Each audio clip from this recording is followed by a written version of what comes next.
Paul le dit lui-même, leur histoire d'amour aurait pu être une petite révolution. L'échec de leur histoire d'amour, l'échec de leur révolution fait résonner sans doute l'échec d'autres révolutions.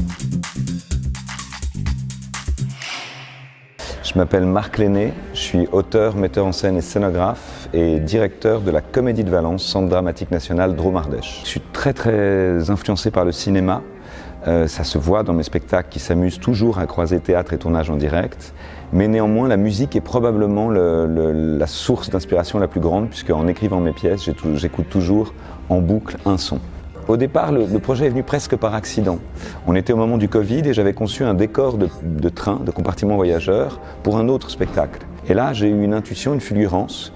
J'ai eu envie de raconter l'histoire d'un couple dans ce compartiment voyageur, un couple qui se rencontre et qui va tomber amoureux, mais qui, à chaque fois que le train passe dans un tunnel, eh bien on retrouve ce couple un an après, à un autre moment clé de son existence, dans le même compartiment voyageur, faisant le même trajet Paris-Saint-Quentin.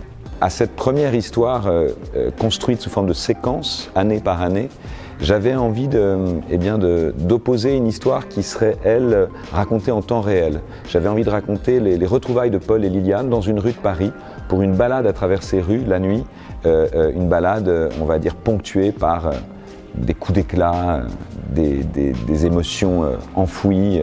Et j'ai choisi la date de 1992 parce que c'était, à mon sens, celle qui marquait véritablement la fin du bloc socialiste. C'est l'année où les anciennes républiques socialistes rejoignent le marché libéral et donc on enterre vraiment l'idéal et l'utopie socialiste et communiste. Et c'est une histoire qui s'inspire pour une part de la vie de mes parents. Et donc évidemment cette création a été émaillée comme ça d'un dialogue riche, parfois tumultueux avec mes parents. Mais souvent généreux et plein d'humour. Je tiens vraiment à ce que le spectateur puisse prendre l'histoire en tant que telle. C'est une histoire d'amour, c'est une comédie dramatique, mais tout évidemment fait métaphore, tout cherche à résonner encore une fois avec la question de l'engagement politique, des utopies. Et Paul le dit lui-même, leur histoire d'amour aurait pu être une petite révolution. L'échec de leur histoire d'amour, l'échec de leur révolution fait résonner sans doute l'échec d'autres révolutions. C'est un spectacle qui parle du patriarcat.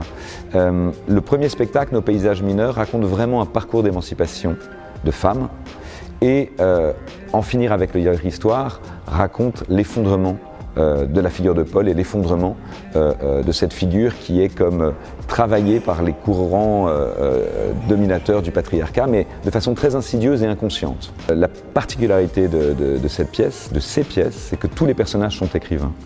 Et tous les personnages cherchent à se raconter et à comprendre leur vie et le monde dans lequel ils vivent grâce aux mots et grâce à la littérature. Et je crois que véritablement et très modestement, ce sont les interprètes, acteurs et musiciens qui font la force, s'il en a une, de ce spectacle. Je suis très heureux du texte que j'ai écrit, du dispositif scénographique que j'ai pu inventer, mais c'est vraiment du théâtre d'acteurs et ceux-là se sont emparés de mon texte avec un brio qui m'émerveille à chaque fois que je les vois.